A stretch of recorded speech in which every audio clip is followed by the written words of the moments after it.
Welcome to the Non-Essential Podcast. I'm Steve Gibson. I'm Ben Matlock. Yes, you are. That's right. Confirmation. I know you weren't 100% sure when you said it, but I'm here to back you up. I'm not sure of anything, man. That's a good point. Last night I went to a concert, and so I'm pretty tired. But that's the only time I've been tired from something the last 2 weeks that was fun. Yeah, right. Yeah, it's just a general adult tired most of the time, which is what I have. I'm exhausted, but I have a new type of tired that comes from having a bunch of scurrying roommates in your walls. Oh, nice. We dealt with that a year ago. So, yeah, the other day, it was Labor Day, actually. My cat caught a mouse, and we thought he's occasionally caught shit from outside, and he'll bring it in. And we thought that was what this was. And he caught the mouse, and he was doing kind of that fucked up thing he does where he's a serial killer. He plays with his prey. Yeah.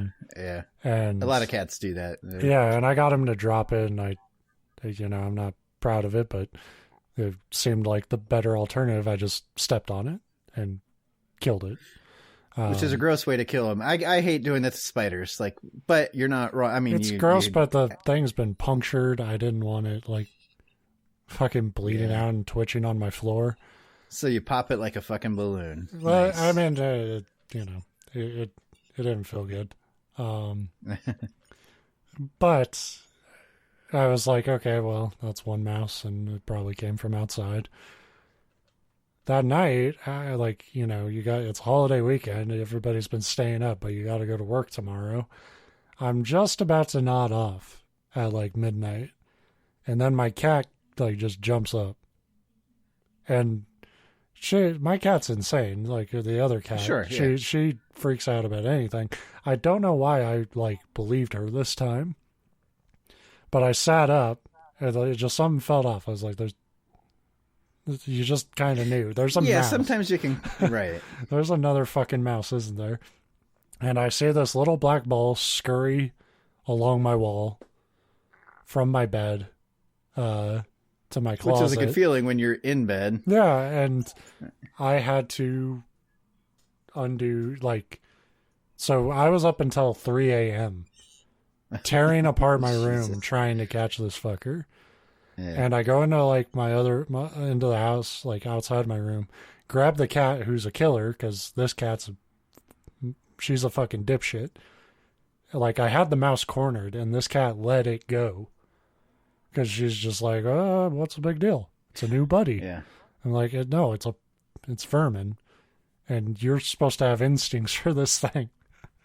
And I bring in the killer, and I'm I need a professional.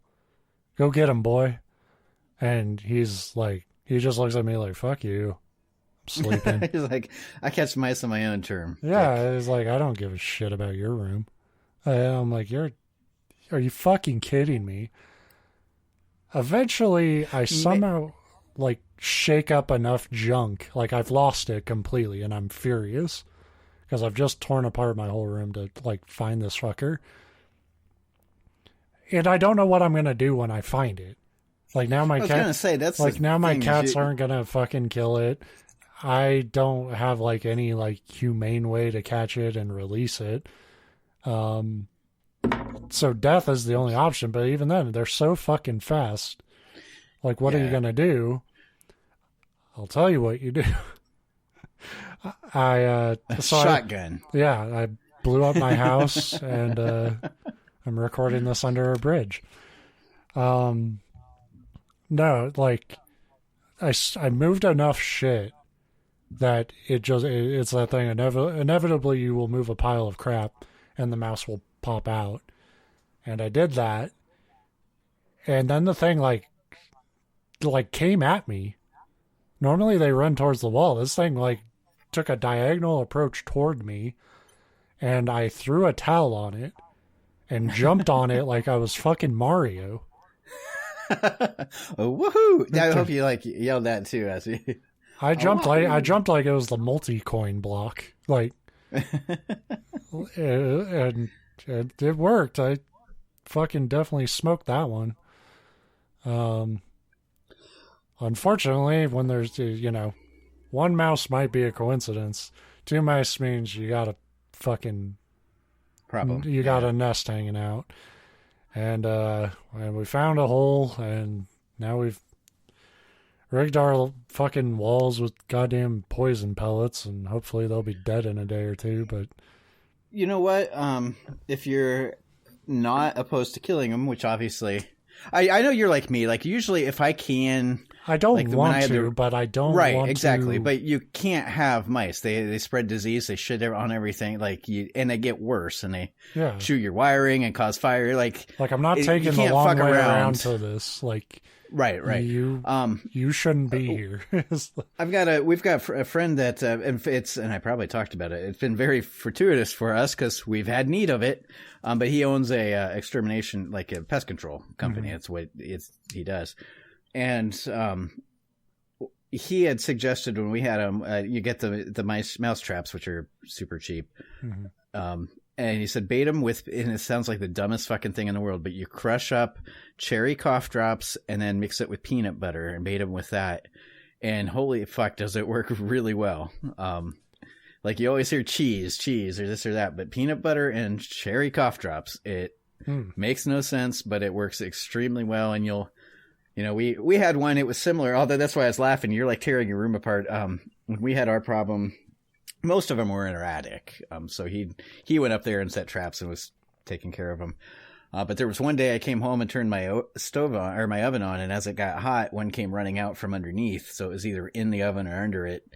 And it like ran immediately under like a bookshelf in the dining room. And of course I grabbed like a broom, like an old housewife or something from a cartoon. But it was the nearest thing, and like went running after it and moved the shelf and looked everywhere, and I couldn't find the fucker. And then at that point I'm like, well, he's not in the immediate area. I quit.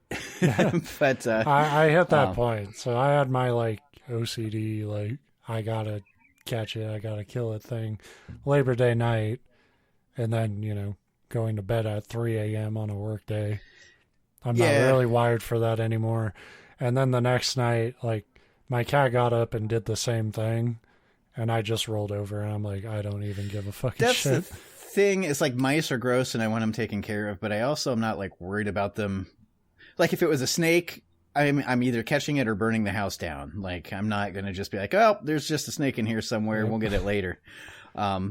Spiders, I've had spiders scamper off, and I've not like torn everything apart. But every time I've left a spider alive, I've woken up with a bite. So that is, I will not do that anymore. If I see a spider, I will find you. I don't care how fucking tired I am. If it's near my bed, I can't have that. But yeah, the mice thing, it's gross. But yeah, try that if the only problem he said with the poison pellets is if there's a lot of mice, they eat it and then they crawl into your walls and die, and then you have 1 or 2 dead mice in your walls, not a big deal. But like a dozen or more, your whole house will smell like dead mouse for a while. So being an adult sucks because it means you have to learn about a lot of shit that you don't want to deal with. Learn about. Yeah, but there's 2 different types of poison pellets. Basically 2 different types. And there's the shit that really works, and that's super toxic. And I have pets. And so I can't really go to that unless there's a way to like isolate my pets, which is just impossible.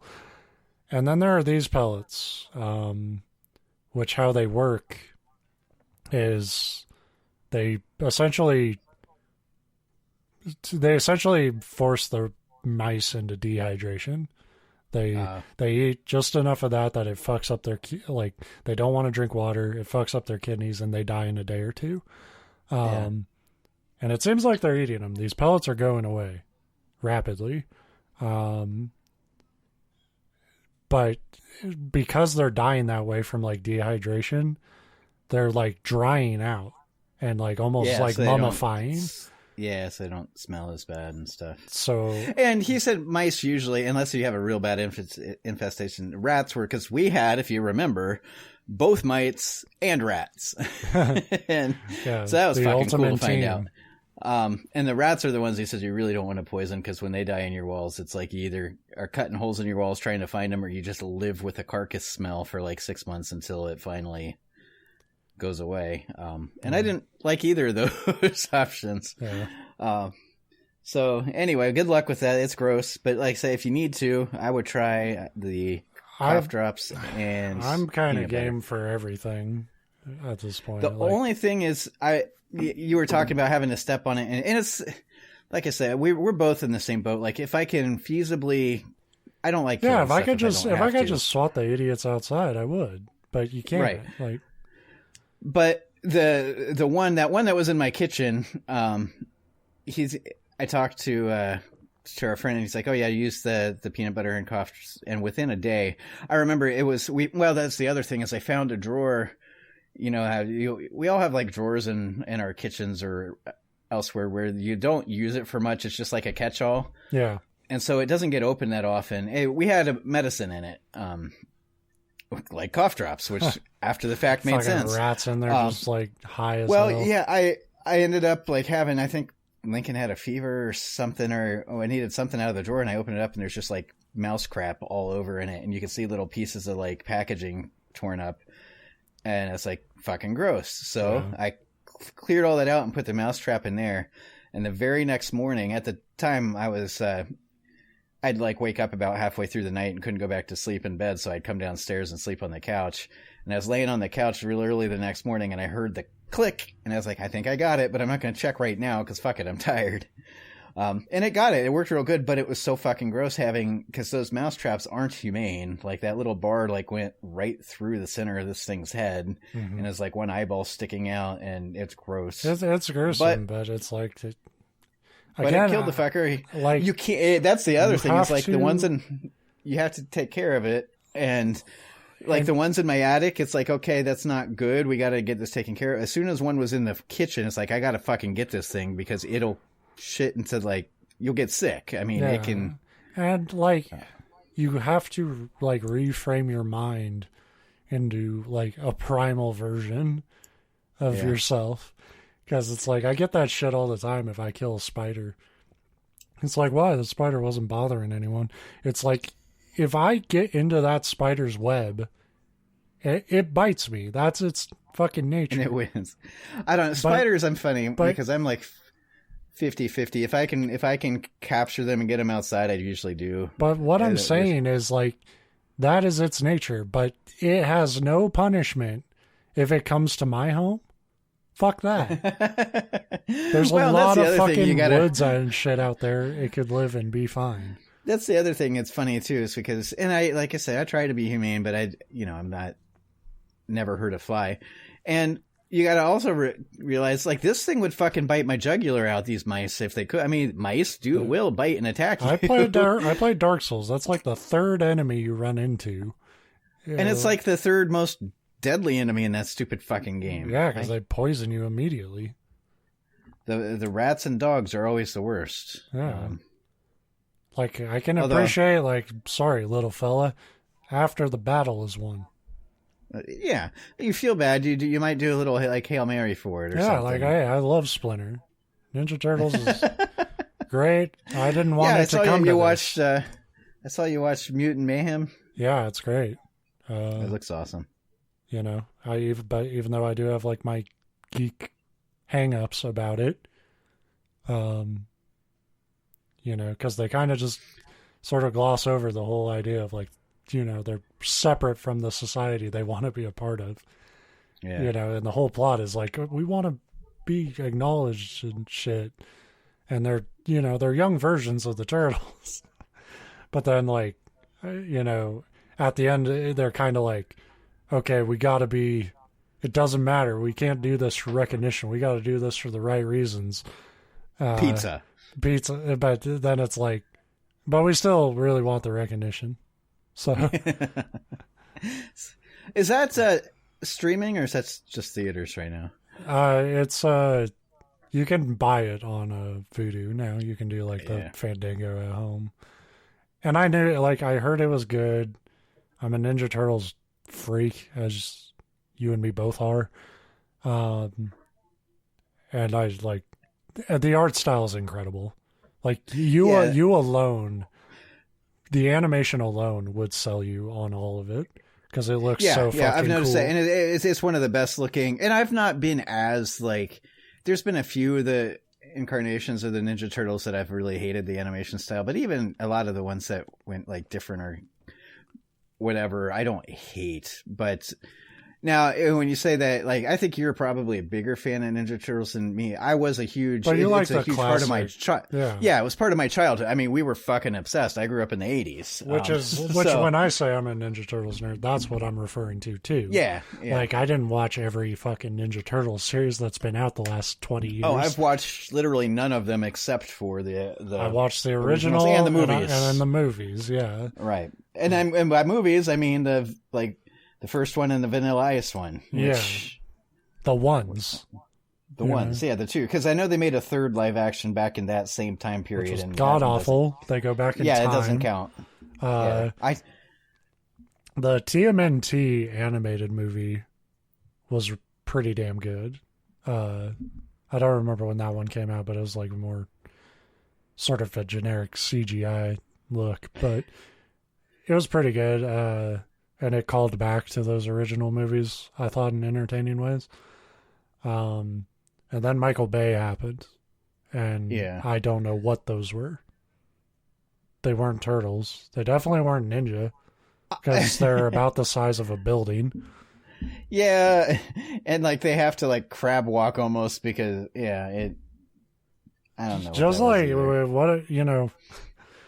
There's a lot of leeway with Ninja Turtles that you can take, I think, in terms of story, in terms of art style, but he found the only way you could make them objectively horrifying.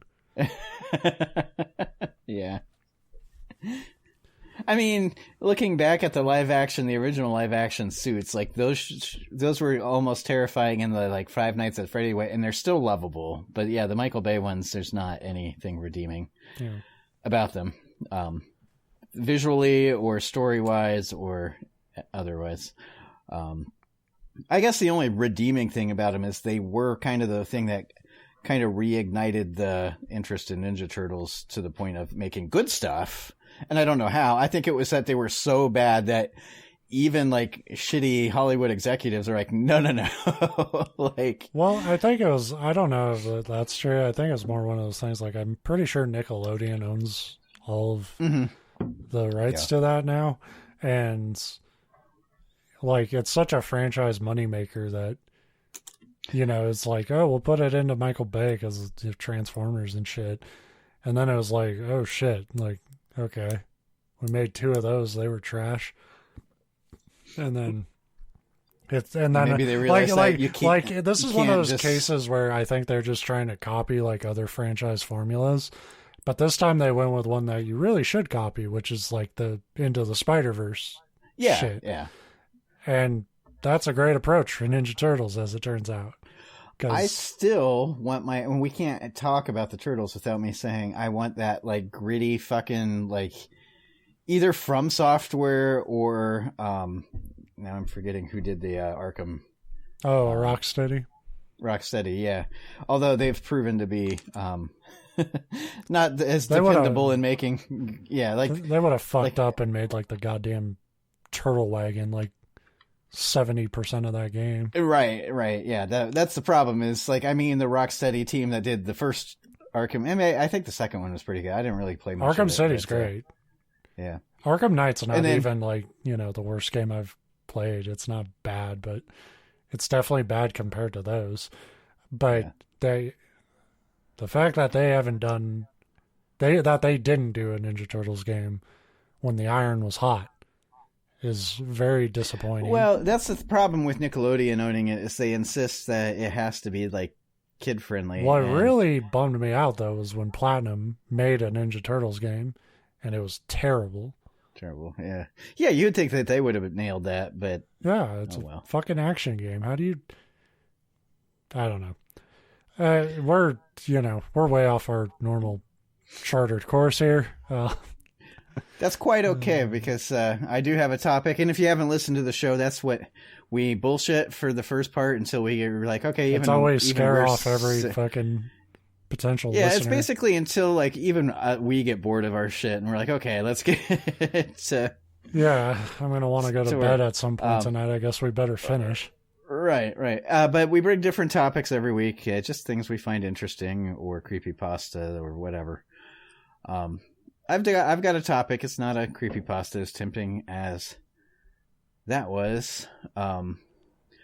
But I've done this once before and it didn't work real well. So I figure if I do it again, it'll work perfectly. All right. I've got a topic, but I didn't really type up notes because I really didn't have time or mental energy to. I read through a couple versions of the stories and I've got Wikipedia pulled up here. So here we go. All right. Yeah. I anticipated not working. It's a pretty easy topic. I think it'll work. I just don't know how long it'll be. So our 20-minute bullshit at the beginning, that works in my favor today. Issei Sagawa was born on April 26th, real close to my birthday, except in 1949, which is not close to my birth year. I'm old. I'm not that old. Getting older. He was... Yeah, getting there. Yeah. Maybe one day I'll have been born in 1949. I think that's how that works. He was born in Kobe, which is in Hyogo Prefecture, which is Japan. He was a preemie baby. He was born early, and had some medical things because of that, like most premature kids. But the most long-term thing is he never grew to be like a big strapping athletic young man. In fact, even as an adult, he was only 4 feet 9 inches tall. So growing up, he was always like kind of sickly and small and probably made fun of. But although I always love that when you're reading about kids and like, oh, they were different, so they got made fun of. Every fucking kid gets made fun of. Except for like the top 3 who are the ones that like just instigate it against the I've never the been made kids. fun of in my life, as you can imagine. Well, I was one of the top. As people I think are like, most your of our gigantic ears are incredible.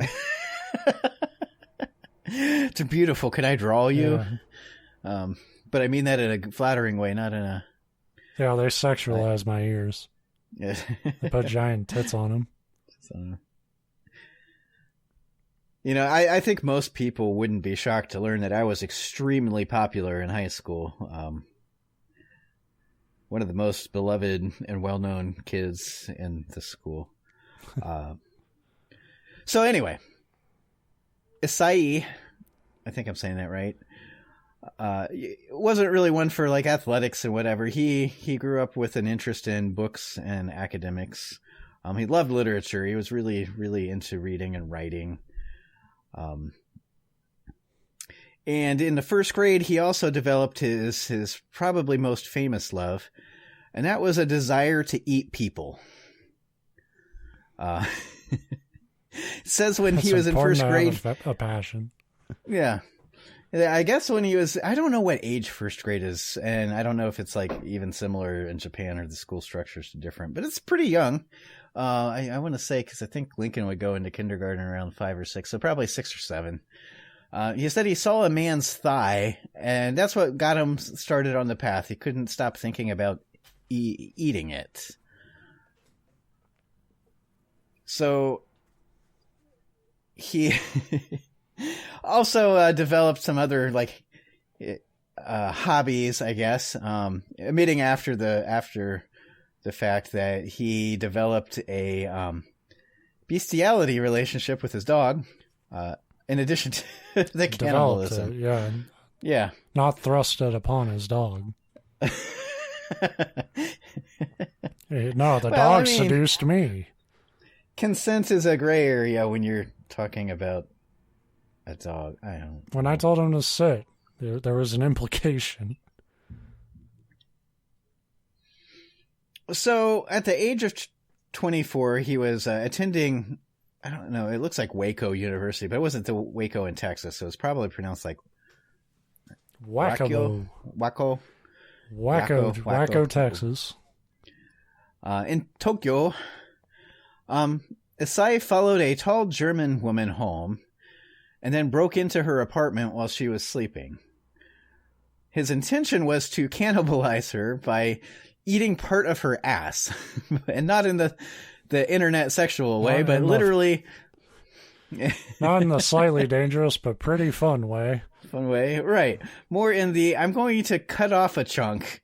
And that was literally his plan, was to slice off a piece of her butt and sneak away with it so he could eat it. Okay. Shockingly, she woke up while he was trying to do this. And because he was 4'0", was able to push him to the ground and call the police. That would fucking terrify me. Fucking little guy trying to eat my butt. And we're in the land of Japan, where a rich history of mythological creatures. So I don't know which yokai. That's a very good point. Anyway, so she was able to subdue him, and the police came and arrested him and charged him with rape because they assumed that's what he was trying to do, and he decided not to correct him because, shockingly, there are crimes worse than one of the worst crimes. At least as far as sentencing. Yeah, that is kind of an interesting conundrum. It's like, you were trying to rape her. You're like, no, I was trying to eat. Yes, I was trying to rape her. But because his father was extremely wealthy, the president of it was Kurita Water Industries, which I thought would be like a bottled water plant or maybe a public utility, but apparently they sell water purification shit. But anyway, so the wealthy dad was like, I'm just going to give the victim a buttload of money, and she dropped the charges, and so did the police. And everything was fine and good, because that's the best way to handle a wealthy kid that grew up fucking his dog and dreaming of eating people, is to just say, no harm, no foul. So when he was 27, this would have been around 1997, he moved to France to pursue a PhD, I guess the University of Sorbonne. I don't know French, so I don't know if that's how that's pronounced. But it was a PhD in literature, so it's one of those kind of... And in France, they serve you raw buttocks anytime. Well, that's the thing. If you have, he already proved by stalking the German woman that he likes ethnic food, and France is known for its culinary. It's supposed to be the food capital of the world. So it makes sense to go to school there. So apparently, while living as a wealthy student in France,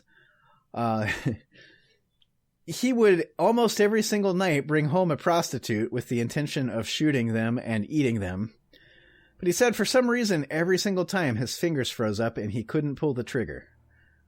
Which was an interesting phrasing, because anytime I have dreams where I'm in a life or death situation and I have a gun, maybe somebody's trying to kill me but I'm armed, I could never get the trigger to pull, or it'll pull but not fire. It's a weird dream thing. I don't know if you have it. I think it's pretty common though, because it's the same thing. Anytime I'm driving a car in my dreams, I can't either can't see out the windshield, or I can't the brake doesn't work. Mm-hmm. And I'm sure a psychologist would be like, it's a feeling. It's your mind struggling with being out of control. I'm like, my whole, everybody's life. Well, how much control do we really have? I don't actually worry about not having control in my waking life, but in my dreams, anytime I have a gun, it's like that. I cannot physically pull the trigger. And I've shot guns before. I don't have a fear of guns. I'm not a big fan of them. I'm not a gun person. But when I read that, it's like, oh, my fingers froze up. I'm like, oh, so maybe that actually happens. I would like to think it was conscious, but as we'll learn, it probably was not, at least not just that. On June 11th of 1981, Issei, who was then 32, invited a classmate named Renee Hartevelt, who was Dutch, to his apartment under the guise of translating poetry for a school assignment. And, of course, he was planning on killing and eating her. He selected her because she was, I guess, his, like, ideal of beauty. Like, he was a small, scrawny, sickly little guy his whole life. And she was, like, 5'10" and attractive and athletic. So it was like his ideal, like she's like physically, whatever. And he kind of had this idea, like, if I kill and cannibalize her, I'll get some of that like perfect energy, like. That is like a thing of like philosophically with serial killers. It's like trying to control, like, a lot of times it has to do with, Yeah, and it's not necessarily... A lot of times it's sexual, and he had a component of that. But a lot of times they pick victims, like you said, based on something like this. And he didn't... It wasn't like he obviously, this is all facts that came out after the fact of, things he admitted to in his past, after he was finally caught. And it wasn't, he said it was because, like, she was the ideal, and I felt like maybe that would make me close to that. He didn't think, like, it would transform him or something like that. It wasn't, he wasn't crazy. He just wanted to eat people and fucked up. It's just a Hannibal villain. But that's why she was selected. So I guess, like, while she was reading some poetry with her back turned to him, he shot her in the fucking neck with a rifle and then fainted. Jesus Christ. As much as he wanted to eat people, he couldn't handle the violence. I think that's the only thing that pissed me off more than being killed by a serial killer is one who, like, doesn't have the fucking balls for it. Yeah. The blood is like, what you think would happen? Call a doctor. Like... So when he came to, she had crawled off and gotten help and survived. No, that would be nice. When he came to, he still found her dead because he shot her through the fucking neck with a rifle. So then he began to cut pieces of her off and eat them. Some he ate raw, some he cooked. But fortunately for the rest of the world, he documented every step of the way by taking pictures of her body after the various, slicings, uppings. That's a clinical term. Yes. Also, just because that's not disturbing enough, he did have sex with her dead body as well. Of course. So, might as well. Of course. Complete your fucking freak bingo card. We've talked about this before too, and I kind of alluded to it before when he admitted to attempted rape when it was actually attempted cannibalism. It's like, to a point, we could sit here and kind of have moral philosophical debates about which crime is worse. You get to a point and they're all just equally awful. Like, it really doesn't matter at this point which is worse, murder, necrophilia, or cannibalism. They're all well past the the threshold of, whatever. I don't even know what you would call that threshold. But I guess one of the other funny details that Wikipedia pointed out is, the other funny thing. Oh, the wacky. But in addition to passing out, when he woke up and it's like, well, I fucking killed her. I better go through with eating her. I might as well at this point. I've wanted to for so long, since first grade. He tried just like biting into her like a fucking animal, but it turned out his weakly little teeth, and although I think a lot of our teeth aren't really built for that. Right. He couldn't get through her skin. So he had to leave and go buy a butcher knife because he didn't own one. What the fuck? And then come back and cut her up. Like, yeah, it's weird to I'm really like hating how fantasize. this story is like Like, it's like, what a monster. And also, you're doing it wrong. Like I don't want to be criticizing. Especially for a kid that's obsessed with it. If he's 27 now and we guessed he was 6 or 7 about the first time he had thoughts of eating, trying human flesh, that's 20 fucking years you didn't think to own a butcher knife. Like, but don't worry, you'll get much more mad by the end of the story. So he ate a lot of her. There's one part I'm going to leave out. You can probably guess, but it's too much for you, even me, to relay on the show. But he ate most of her breasts, her face, her butt, her feet, her thighs, her neck. Like I said, a lot of it was raw. Some of it was cooked. He documented the whole thing, so we got photos of the process. And then when the body and the parts that he had cut off to store for later started to decompose, which happens probably pretty quickly, I don't know. But I know if I leave a steak out for more than like 8 hours, it goes bad. More than like, I think 2 hours is... After that, you're not supposed to eat it. So basically, eventually he was left with a bunch of body that he couldn't use anymore. So he decided to cut it up and stuff it into 2 separate suitcases, which he was going to take to a local lake. Forget the name of the lake, something very French. Bois de Boulogne Park. And dump the suitcases in the lake. Foolproof plan. Except he was fucking caught by police in the act of doing it, because generally carrying 2 heavy suitcases to a public lake and trying to throw them in... suspicious. No, I just came here from the airport.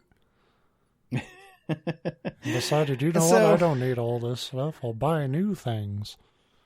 I have to imagine the French police who caught him trying to dump the suitcases were not surprised to find a body inside.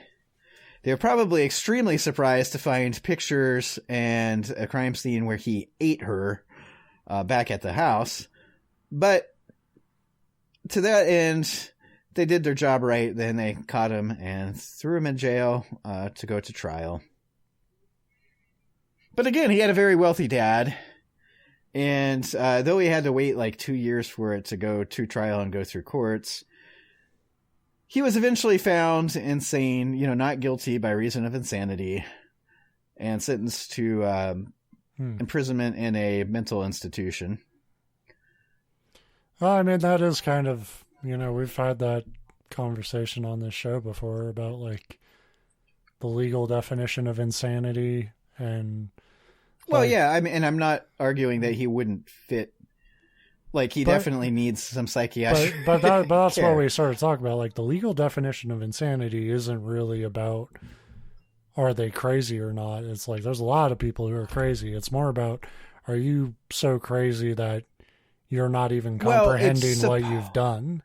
Right. It's supposed to be, and again, I don't know French law. In America, the whole point of it all along was like, do you know the difference between right and wrong? And if the answer is no, you're not guilty by insanity. It doesn't mean like, well, que sera, sera. It means you need to be fucking locked up because you don't know the difference between right and wrong. Yeah, and like 90% of the time, like you lose your insanity plea because you're trying to dispose of it. Like, if you were like truly crazy and your grasp of right and wrong was gone, then it's like, then why are you trying to like fucking hide it? Right. Right. Although you could say that's kind of thrown out by the fact that he's taking pictures and shit.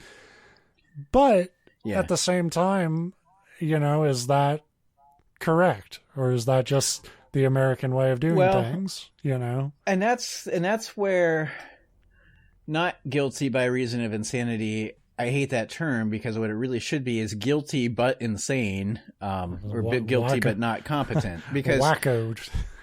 Right. Because the problem, and 9 times out of 10, it doesn't really matter anyway. You're going to spend the rest of your life confined. It's just a difference between, and to be fair, a lot of times there's a lot of criminals in prison that would be better served to be in some kind of psychiatric care unit, as long as it's still locking them away from general society because they're a danger. Mm-hmm. However, in this case, he got locked up, sentenced to confinement basically in a psychiatric care place in France. A dojo. But in the meantime, the story was picked up back in Japan, and an interview was done, and he was a very literate. Like I said, he was doing a PhD in literature. He was a writer, storyteller, whatever. He started to become a bit of a local celebrity back in Japan. I don't want to say hero, but like people were curious. People liked hearing about his story. It was in the new, front page news and magazines and blah, blah, blah. And his dad was wealthy. And basically France decided to, wait a sec. Send him back to Japan. Say, you're no longer, extradite, basic. Well, it's not even extradite because that'd be if you're wanted in Japan. He wasn't wanted in Japan. It's just like releasing you. It's go fuck up your home country. Kicking you out of the country. Exiling, I guess, but that's for patriots. Banishment. He was not a patriot. Yeah, whatever. The term is in the Wikipedia article, but I'm trying not to read it word for word. Anyway, they sent him back to Japan, and he entered a mental health institution there. Surprisingly, or not, because you're listening to our show, and this is our show that does the same themes over and over again, the psychiatrist back in Japan deemed him not insane, but because he was found not guilty... Japan's like, I would have eaten that butt too. But, and this is where it comes into play, because he was found not guilty by reason of insanity in France, the legal documents were sealed, and because of a technicality how they handle their law there, they were not allowed to send the photos and basically anything about the case to Japan. So when Japan found him to be insane and not, in need of being held in a psychiatric or whatever ward, and they didn't have any legal documents to charge him with murder, they fucking let him go. So cool. Yeah. So after about 2 years or 3 years, I think it was total, maybe 4, he was just released in Japan.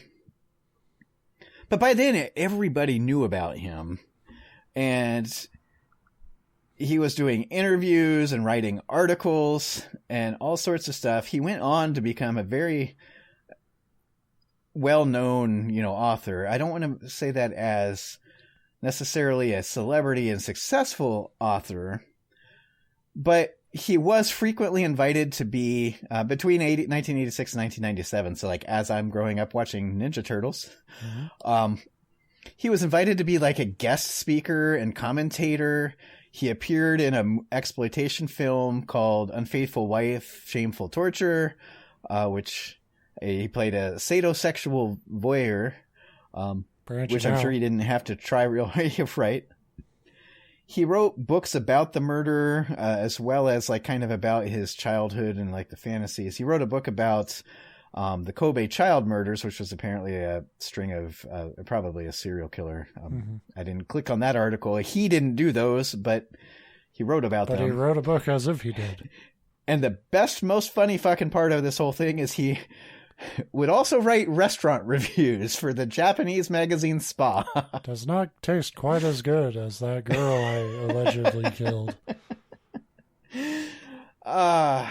Although he found it increasingly hard to find publishers for his writing because people eventually are like, you know what? This is in pretty fucking poor taste. You know what? I feel fucking sick. Right. It says he was nearly accepted to a French language school because the manager was impressed in his courage by using his real name, and he never denied what he did or who he was. And so this one French professor was like, that takes courage. I admire that. But his manager is like, fucking no, he killed and ate somebody. So he was eventually rejected instead of accepted. His parents ended up dying like most parents ended up doing. And it says he repaid their creditors. So while his parents were wealthy, apparently you lose that wealth when your son's a well-known cannibal and you have a shitload of like legal bills and settlements to pay. I didn't know you had to, like, you could just put like your spree of evil on a MasterCard. Well, and in fairness, it says his parents' creditors, not his. Yeah. So it's like, look, my son, he ate some woman. She was Dutch and beautiful, I guess. Like, who can blame him? Also, he's been fucking our dog for a while. We got to cover that up. Can I get a credit card? I ain't no covering the dog thing up, but it turns out he was banned from every PetSmart in Japan. Yeah. That was the part that people took exception to. Vetoed him, yeah. Yeah. The dog has never been the same. Interestingly, like, he didn't, unlike a lot of our stories where like, oh, they let him fucking walk. He didn't murder anybody else. You know, he got it out of his system. He actually talked about, like, you know, he described eating a person. He said, oh, it was pretty good. It was pretty good. And then like later, you know, in one of his books, he admitted, he's like, it actually was fucking terrible. Human meat's not that good. And he said he actually prefers, you know, Kobe beef. That's the thing, like cannibal stories and like cannibalism depicted in like movies and shit. It never looks good. Like, no, I don't. Well, we have stories of people that had to turn to cannibalism for survival, and I always kind of hate. It's like, oh, yeah, and they're like, oh, the shame with it. I couldn't live it. It's like, hey, dude, some people might judge. I don't. Like, I do, but it depends too, because there's stories. There's the stories where they're like, oh, we might starve to death. Let's start killing people. It's like, well, that's wrong. But like, a lot of them are like, this person's already dead, and I'm starving to death. Maybe I'll nibble on them. It's like, I'm not going to judge you. You're starving to death. But none of those stories go, I was surprised by how good John tasted. It was always like, it was fucking terrible. And that's what he admitted. He said like initially he like had convinced himself, because for 20 years he fantasized about it, that it was going to be a delicacy. And he's like, and maybe I like had convinced myself that it was. He's like, but it's really not. He's like, beef is actually much better. It's like, right. Yeah. Well, I mean, somebody probably could have told you that before you murdered some. I mean, you got like stories like Hannibal and shit that like, you know, they always make like the comparison to like human to pig and stuff. And like, and Hannibal's always like, he could like, wow, it's all edible. And that's bullshit. Like, the human is not like, well, like technically you could eat it, but it's like, you're never going to be like, wow, a perfect like fucking pork roast made from my shin. As somebody who's not particularly interested in the topic of cannibalism, I've heard enough about it in my life that even the people that are like serial killer cannibals that eat, because this guy killed and ate one, barely, like it took him a while, and then he fainted when he did it. And then he was like, yeah, honestly, not very good. Yeah. It's like, great. I'm sure her family is happy to hear you didn't even enjoy the murder of our daughter. I am so sorry for what I've done. Mostly because she tasted like shit. Terrible. But even the ones that like eat multiple people, you get the impression that exactly what he said. It's like they don't actually think it's delicious. It's more of like either a lot of times it's this like sexual power, whatever thing, or just this like fantasy thing. Like they've convinced themselves that they need to eat people. It's not like, oh, the first bite and I knew this was the best food on the planet. Yeah. So that's where he was at. So that's really fucking great. Like I said, if you're the survivors of this woman's like friends and family, I mean, like, you've already gone like beyond the point of like the fact that he's released is like right, and not just released, but basically like a minor celebrity. Yeah, like and the fact that he's like, you know, writing fucking books and stuff about it. It's right, making money and fame now. He died basically in poverty. His parents were out of money. He didn't have a lot of money. So it's not like he went on to like live a lavish lifestyle on his cannibalism books, but still he had that like the celebrity and notoriety. And it's weird to me that more people, you would think serial killers here get their weird like fans, like that we've talked about it. Like we like to talk about serial killers, but not from their cool standpoint. Just it's like it's an interesting like delve into psychology and how depraved people can be. There are other people who like buy fucking Charles Manson posters. It's like right. And so there's some of that, but you would think that the overwhelming like populace would be like disgusted by him, and maybe they were. I didn't get that impression reading about him. Like he was shunned from restaurant. I mean, he fucking wrote restaurant reviews. Yeah. Like, well, yeah, the reviews were just like, could I eat there or not? Yeah, we talk about like how hard it must be to read that like your daughter was butchered and didn't taste good. Imagine being the restaurateur who got a negative review from the Cannibal. Yeah, it's like, oh, I'm sorry. Should I have shot it with a shotgun at point blank range? Would that have made it better? You fucking freak. I've had chewy meat, believe me, but this steak was inedible. So that's the story. He ended up getting sick and dying at the age of 77. Died of pneumonia after some other health struggles. But that's the tale of the tiny little 4'9" Japanese once cannibal. Like he's cannibal. He was cannibal curious. You know, they. I don't know. I don't know. I think at that point you're not like cannibal curious is like you licked a butt cheek, you know, once. Like yeah, somebody like got hurt in public and you tasted their blood like stain after people left. Like they rushed him off to the hospital and you dipped your finger in the blood and tried it. You know, that's cannibal. But it's funny because he's known like he murdered and ate one person. He's known as the cannibal. He fucked multiple animals. Why was he not the famous? Like, well, that's the thing. Like, there are tiers of like crimes, and it doesn't matter how much of like a lot of like killers and shit. You know, they committed robbery too, but that's not what we know them as. Maybe that's the thing. Somebody walked in on him having sex with a sheep or something, and he's like, I cannot be known as the animal fucker. I better kill and eat somebody. This would bring great shame to my family. I should probably murder someone. People will forget all about the dog stuff. And they did. It worked. We didn't forget. No. On this show, we will keep that memory alive, you fucking weirdo. So that's the short, weird, kind of infuriating story of Issei Sagawa. Well, that's it. Yeah, that's what I got. And the moral is chase your dreams.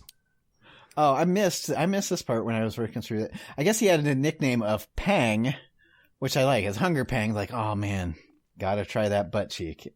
Mm-hmm. And then when you do,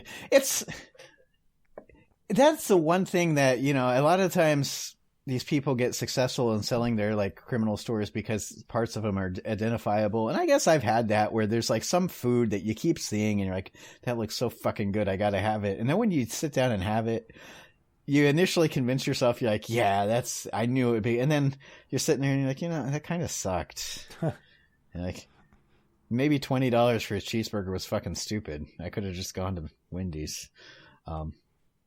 Or he was known as the Kobe Cannibal, which is bullshit because he didn't kill or eat anybody in Kobe. He was from Kobe. And it's weird to become the cannibal when you ate one person and were like, nah, not for me. Yeah.